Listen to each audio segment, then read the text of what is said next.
Ramai orang fikir jadi kaya itu soal kira-kira.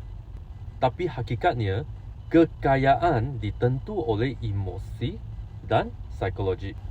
Dan itu yang ramai tak sedar.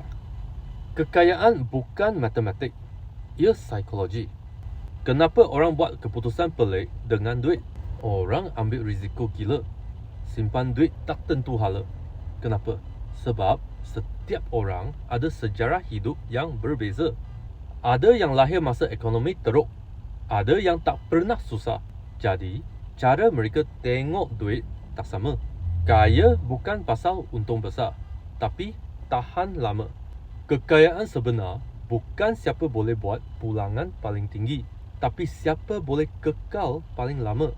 Banyak orang rugi bukan bodoh, tapi sebab sekali je buat silap besar dan tak sempat recover.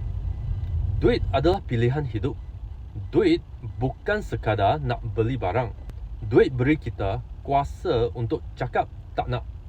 Tak nak kerja yang kita benci. Tak nak hidup ikut orang. Itu baru kaya.